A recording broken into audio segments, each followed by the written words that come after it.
Nesta quarta-feira, o Copom, o Comitê de Política Monetária do Banco Central, anunciou mais uma redução na taxa Selic, que agora está em 12,25% ao ano, uma queda de 0,5 ponto percentual. Recebemos agora, aqui na Band News FM, o sócio gestor da Interb Consultoria Internacional de Negócios e ex-economista do Banco Mundial, Cláudio Fristac. Muito obrigada.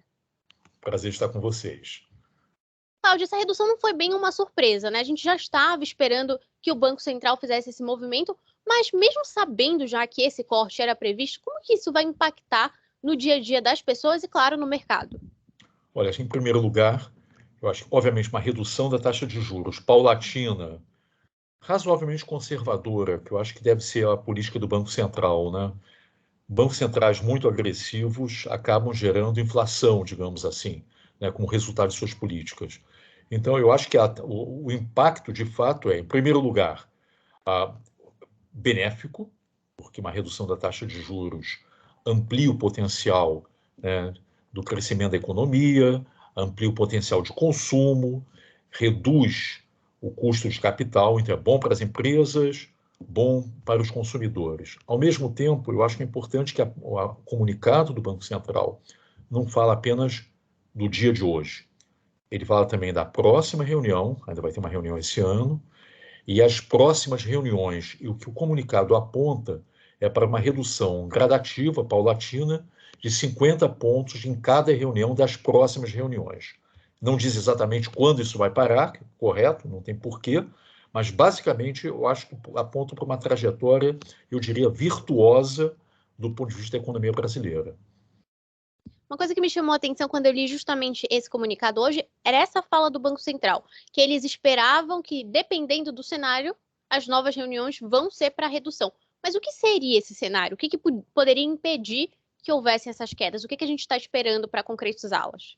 Olha, eu acho que há dois aspectos fundamentais que, obviamente, que o Banco Central olha com muito cuidado. Primeiro é o cenário internacional.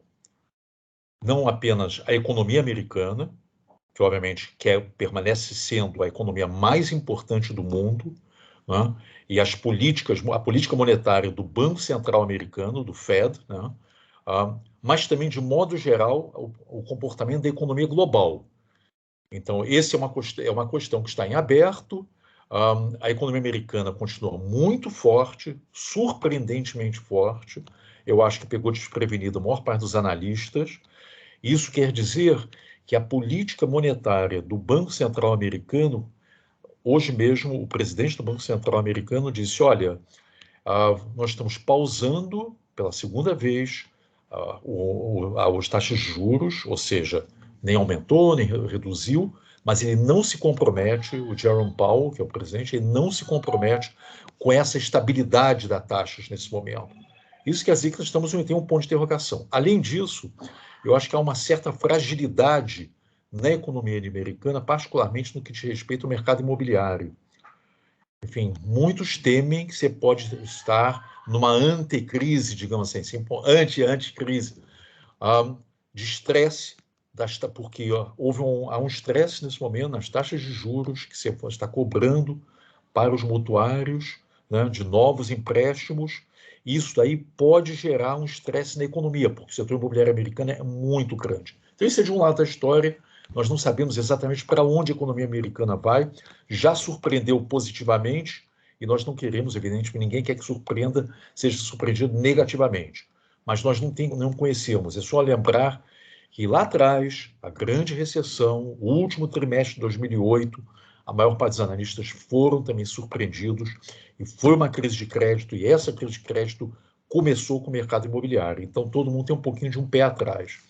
Em termos globais, eu acho que a outra grande incerteza diz respeito à China, à economia chinesa, e em que medida essa desaceleração da economia chinesa será contida, digamos assim, pelo governo, pelos seus instrumentos, né, fiscais e monetários. Então, essa é uma dimensão que eu acho que, do ponto de vista do Banco Central, é relevante, olhar a economia internacional, a trajetória de juros, a trajetória de crescimento e de juros, e juros fundamentalmente juros dos treasuries, né, da dívida americana. E aqui no país, eu acho que temos um outro tipo de incerteza, que é a incerteza fiscal. Tá? Quer dizer, nós temos hoje um arcabouço, esse arcabouço ele foi aprovado, mas, de novo, ele está sendo já colocado em xeque meio prematuramente, tá? Começando pelo próprio presidente, quando ele diz que 2024 não há um compromisso absoluto com um déficit, não é déficit total, é um déficit apenas primário, zero, déficit apenas de receitas e despesas, independente dos juros que nós temos que pagar para a nossa dívida. Isso aí pegou muita gente de surpresa, isso gerou certamente um estresse no mercado. Você olha o que aconteceu com os juros no mercado, os juros aumentaram, enfim, aumentou um pouquinhozinho a pressão no câmbio, que hoje vai ter certo ponto de despeito, mas existe esse elemento de incerteza. Eu acho que foi uma fala infeliz do presidente, talvez tenha havido, enfim, razões políticas para o presidente falar isso, mas, de fato, ele, digamos assim, ele reduziu o espaço de ação e de manobra do seu ministro da Fazenda. Em grande medida, o ministro da Fazenda é e deveria ser o ministro mais importante do governo. Enfim, então nós temos essas duas incertezas. Incerteza no plano internacional, incerteza no plano doméstico, e no âmbito doméstico a grande questão é uma questão fiscal que, infelizmente, está muito longe de ser resolvida, né?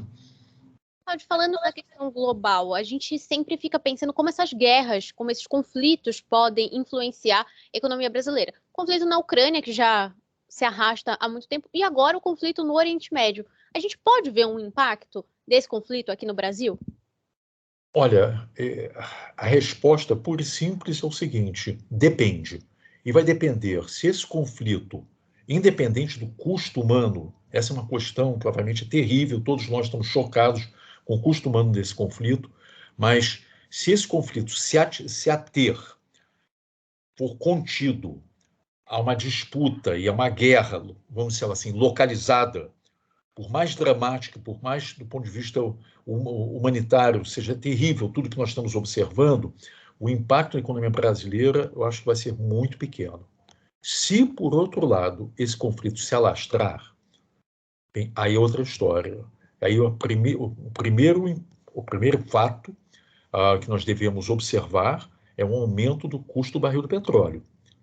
E dependendo do grau quanto se alastra, né, todos nós, enfim, torcemos, rezamos que isso não aconteça.